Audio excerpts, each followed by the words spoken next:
सबका अपने YouTube channel राजनीति शाला में स्वागत करता हूँ। आज का हमारा टॉपिक है निशस्त्रीकरण। इसमें हम निशस्त्रीकरण का अर्थ, निशस्त्रीकरण के उद्देश्य, निशस्त्रीकरण के विषय में अंतर्राष्ट्रीय स्तर पर किए गए प्रयासों, इन सब के विषय में विचार विमर्श करेंगे। निशस्त्रीकरण वह कार्यक्रम है जिसका उद्देश्य शस्त्रों के अस्तित्व में व उससे उनकी प्रकृति से उत्पन्न जो खतरे हैं उनमें कटौती करना या उनमें उनको समाप्त कर देना। निशस्त्रीकरण के विचार में अस्त्र शस्त्रों के में कमी लाना, उनको समाप्त करना या उससे जो उत्पन्न खतरे हैं उनमें कटौती करना, ये विचार प्रकट किया जाता है। यानी कि गुणात्मक तौर पे और मात्रात्मक तौर पे जो अस्त्र शस्त्र विश्व के अंदर है, विशेषकर जो परमाणु हथियार है, उनमें कटौती करना, उनके प्रभाव को कम करना या उनमें कमी लाना या उनको समाप्त करना, ये जो विचार है ये निशस्त्रीकरण के अंतर्गत आता है। अंतर्राष्ट्रीय राजनीति के मशहूर जो विद्वान है मार्गेंथो, उनके अनुसार निशस्त्रीकरण कुछ या सब शस्त्रों में कटौती करना है या उनको समाप्त करना है ताकि निशस्त्रीकरण की तरफ बढ़ा जा सके और शस्त्रीकरण का अंत किया जा सके। तो ये था इसका अर्थ, यानी कि विश्व के अंदर जो भी हथियार है उनमें एक निश्चित मात्रा तक, एक निश्चित समय सीमा के अंदर कमी लाना, कटौती करना या उनको समाप्त कर देना ताकि विश्व शांति की तरफ विश्व बढ़ सके। निशस्त्रीकरण के उद्देश्य क्या है? निशस्त्रीकरण के उद्देश्य है, पहला उद्देश्य है कि विश्व शांति की स्थापना करने के लिए। अगर हमें विश्व में शांति स्थापित करनी है तो हमें निशस्त्रीकरण की ओर बढ़ना होगा।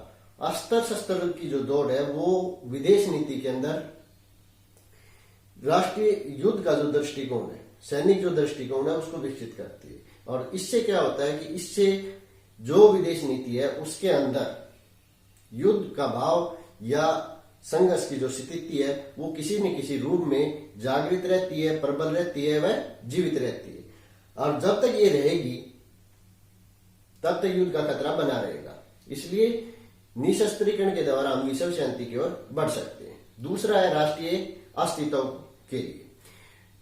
विश्व के अंदर जैसे ही शस्त्रीकरण की ओर बढ़ा, अस्त्र शस्त्रों की दौड़ बढ़ी, इतने घातक हथियार बना लिए गए, परमाणु जो हथियार थे वो इतने घातक बना लिए कि अगर उनका इस्तेमाल किया जाए तो पूरी पृथ्वी का, विश्व का सर्वनाश हो सकता है। और ऐसी स्थिति से बचने के लिए, सर्वनाश से बचने के लिए, राष्ट्रीय अस्तित्व को बरकरार रखने के लिए हमें निशस्त्रीकरण की आवश्यकता है। तीसरा जो है वो है आर्थिक विकास के लिए। शस्त्रीकरण की दौड़ में जो पैसा खर्च किया गया, अगर वही पैसा औद्योगिकरण पे खर्च किया जाए, समाज कल्याण में खर्च किया जाए, तो जन कल्याण के रास्ते पे चलते हुए आर्थिक विकास को हम प्राप्त कर सकते हैं। तो आर्थिक विकास अगर प्राप्त करना है, जन कल्याण करना है, तो हमें शस्त्रीकरण की और निशस्त्रीकरण की ओर बढ़ना होगा, हमारे लिए आवश्यक है। तीसरा है आणविक नैतिक वातावरण के निर्माण के लिए। विश्व के अंदर अगर नैतिक वातावरण का निर्माण करना है, और वो कब होगा? वो तभी हो पाएगा जब विश्व को अस्त्र शस्त्रों से छुटकारा मिल जाएगा। ये हमें कोई अधिकार नहीं कि हमारी वजह से एक राष्ट्र परमाणु शक्ति संपन्न राष्ट्र है, उसके कारण विश्व की पूरी मानवता खतरे में पड़ जाए या उसका स्वास्थ्य खतरे में पड़ जाए या वो जो हानिकारक किरणें हैं उनके प्रभाव को झेले, अपंगता की स्थिति में रहे। तो इस प्रकार का जो वातावरण है ये विश्व के लिए उचित नहीं है। इस वातावरण से बचने के लिए विश्व के अंदर एक स्वस्थ व नैतिक वातावरण का निर्माण करने के लिए निशस्त्रीकरण अति आवश्यक है। चौथा जो रीजन है वो है परमाणु आणविक जो संकट है उससे बचाने के लिए। अगला जो है वो है आणविक संकट से बचाने के लिए।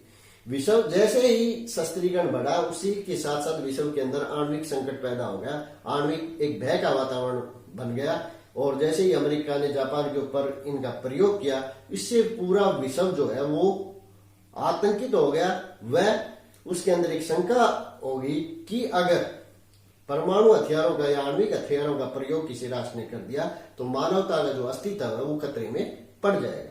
तो विश्व को आणविक जो संकट है उससे बचाने के लिए भी हमें निशस्त्रीकरण अति आवश्यक है। अगला है समस्याओं का शांतिपूर्ण समाधान के लिए। विश्व के अंदर बहुत सी ऐसी समस्याएं हैं, जब तक हथियार रहेंगे तब तक हम बातचीत की मेज के ऊपर नहीं जा सकते। अगर हम निशस्त्रीकरण की तरफ बढ़ेंगे अस्त्र शस्त्र समाप्त कर देंगे तो स्वाभाविक तौर से युद्ध का जो भाव है वो समाप्त हो जाएगा और जो विश्व की समस्याएं हैं उनको आपसी बातचीत के द्वारा उनका समाधान किया जा सकता है। तो ये थे निशस्त्रीकरण के उद्देश्य। इन उद्देश्यों के लिए को अगर हमें प्राप्त करना है तो निशस्त्रीकरण अति आवश्यक है। अब हम बात करते हैं अंतरराष्ट्रीय स्तर पर निशस्त्रीकरण की और विश्व के राष्ट्रों के द्वारा जो प्रयास किए गए उनके बारे में, यानी कि क्या क्या प्रयास किए गए और विशेष तौर पे उन शक्तियों के द्वारा जो परमाणु शक्ति संपन्न राष्ट्र थे।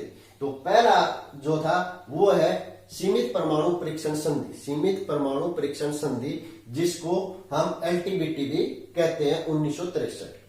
ये जो संधि थी इसके द्वारा इस संधि के ऊपर 5 अगस्त 1963 को अमेरिका, सोवियत संघ और ब्रिटेन के द्वारा मॉस्को में हस्ताक्षर किए गए और ये इंप्लीमेंट हुई 10 अक्टूबर 1963 को ये इंप्लीमेंट हुई। और इसमें ये निश्चय किया गया, संधि में जो बातें थी वो ये थी कि खुले वातावरण में, अंतरिक्ष में और जल में किसी प्रकार का कोई परमाणु परीक्षण नहीं किया जाएगा। अगला जो प्रयास किया गया वो था परमाणु अप्रसार संधि 1968। ये 1 जुलाई 1968 को वाशिंगटन, मॉस्को और लंदन में इसके ऊपर जो 5 परमाणु शक्ति संपन्न राष्ट्र थे, अमेरिका, सोवियत संघ, ब्रिटेन, फ्रांस और चीन, इन्होंने इसके ऊपर हस्ताक्षर किए और ये 1970 में ये जो संधि थी ये इंप्लीमेंट हुई। इसमें ये कहा गया कि कोई भी परमाणु शक्ति संपन्न जो राष्ट्र है वो दूसरे राष्ट्रों को परमाणु शक्ति प्राप्त करने में किसी प्रकार की मदद नहीं करेगा और जो विश्व के दूसरे जो राष्ट्र हैं वो किसी प्रकार का परमाणु शक्ति प्राप्त करने के लिए प्रयास भी नहीं करेंगे। और इसमें जो बात कही गई वो ये माना गया कि 1 जनवरी 1967 से पहले जिन राष्ट्रों ने परमाणु विस्फोट परीक्षण कर लिया या परमाणु विस्फोट कर लिया या परमाणु जो सामग्री थी वो किसी भी रूप में उसने प्राप्त कर ली और वो उसको प्राप्त कर चुका है, तो उन राष्ट्रों को परमाणु शक्ति संपन्न राष्ट्र माना गया। और उन राष्ट्रों के अंदर फिर वो जो 1 जनवरी 1967 से पहले जो परमाणु शक्ति संपन्न राष्ट्र के तौर पे जिन्हें मान्यता दी गई वो 5 बड़ी शक्तियां थी, अमेरिका, सोवियत संघ, ब्रिटेन, फ्रांस और चाइना। ये बातें थी इसमें। अगला जो प्रयास किया गया वो था सामरिक अस्तर परिसीमन वार्ता फेस्ट। ये जो वार्ता थी, इस वार्ता का जो पहला दौर था वो 1969 में इसकी शुरुआत हुई और ये वार्ता चलती 26 मई 1972 को अमेरिका के राष्ट्रपति जॉनसन व निक्सन, अमेरिका के राष्ट्रपति निक्सन और सोवियत संघ के जो राष्ट्रपति थे लियोनार्ड ब्रेजनेव, उनके बीच में एक समझौता और समझौते के तहत ये बातें निश्चित की गई कि परमाणु मिसाइल परिसीमन संधि, परमाणु मिसाइल परिसीमन संधि की गई व इसके द्वारा सामरिक रूप से जो घातक प्रतिरक्षात्मक हथियार है उनके ऊपर एक अंतिम समझौता किया गया और ये जो समझौता था ये 3 अक्टूबर 1972 से प्रभावी माना गया। दूसरी जो थी वो वार्ता जो शुरू हुई वो थी सामरिक अस्त्र परिसीमन वार्ता सेकंड। ये जो वार्ता थी ये नवंबर 1972 में शुरू हुई और किस के बीच में हुई? अमेरिका के राष्ट्रपति जिमी कार्टर थे और सोवियत संघ के राष्ट्रपति लियोनार्ड ब्रेजनेव इसमें वार्ताकार थे। ये जो थी ये नवंबर 1972 में शुरू हुई और 1979 में वियना में सामरिक रूप से घातक हथियारों के परिशमन पर एक संधि निश्चित हुई बातचीत के द्वारा।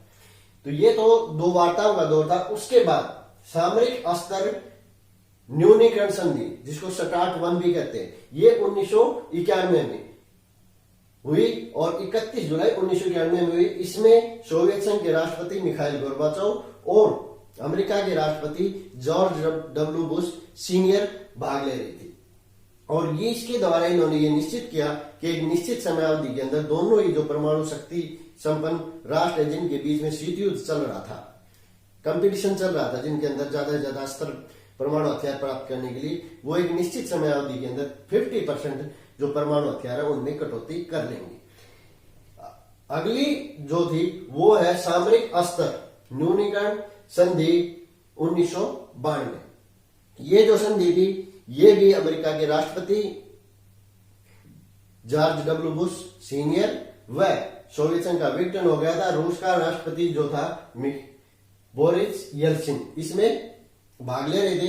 इनके बीच में हुई और ये 3 जनवरी 1993 को मॉस्को में संपन्न हुई। इसके द्वारा ये निश्चित किया गया दोनों के द्वारा कि इसमें सोवियत संघ का एक राज्य था यूक्रेन, उसने घोषणा की इसके साथ ही कि वो सामरिक स्टार्ट 2 की जो बातें हैं उनको मान्यता देगा, उनको उस संधि की शर्तों को मानेगा। और इसी वार्ता को आगे बढ़ाते हुए 1994 में सोवियत संघ और अमेरिका के बीच में एक संधि हुई और जिसके द्वारा निश्चित किया गया कि यूक्रेन 1800 जो परमाणु बम है अपने उनको नष्ट करेगा। तो ये निशस्त्रीकरण की दिशा में एक बहुत बड़ी उपलब्धि मानी गई।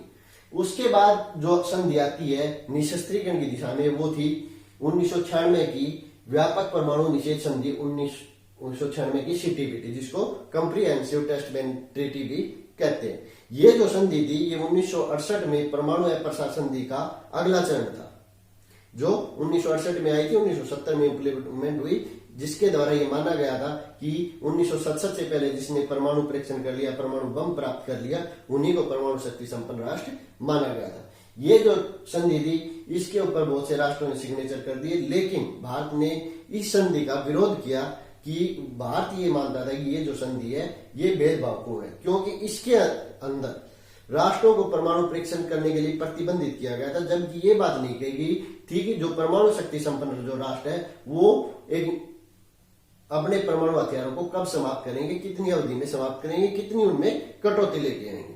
भारत ने यह माना कि जो परमाणु शक्ति संपन्न जो राष्ट्र है वो विश्व के अंदर अपनी दादागिरी रखना चाहते हैं, सिर्फ वही परमाणु शक्ति संपन्न राष्ट्र बना रहना चाहते हैं और दूसरे राष्ट्रों को परमाणु शक्ति प्राप्त करने से रोकना चाहते हैं। और इसको भेदभावपूर्ण मानते हुए भारत ने, इजराइल ने, पाकिस्तान ने, कनाडा ने इसका विरोध किया, इसके ऊपर हस्ताक्षर करने से मना कर दिया।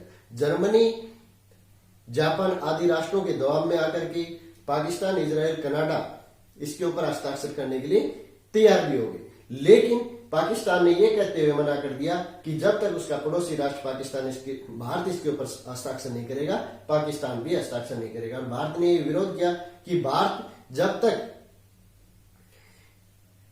ये भेदभावपूर्ण है, जब तक विश्व की जो शक्तियां हैं वो निश्चित नहीं कर लेती कि वो कितनी अवधि के अंदर परमाणु हथियारों को समाप्त कर लेंगी, तब तक भारत जो है इसके ऊपर सिग्नेचर नहीं करेगा। क्योंकि भारत के जो पड़ोस में है वो चाइना, जिसके साथ भारत के संबंध ठीक नहीं है, वो परमाणु शक्ति संपन्न राष्ट्र है, जबकि पाकिस्तान ने भी अपने परमाणु बम बना लिए हैं और पाकिस्तान के साथ भी भारत के अच्छे संबंध नहीं है। तो भारत ने CTBT को भेदभावपूर्ण मानते हुए अभी तक इसके ऊपर सिग्नेचर नहीं किए।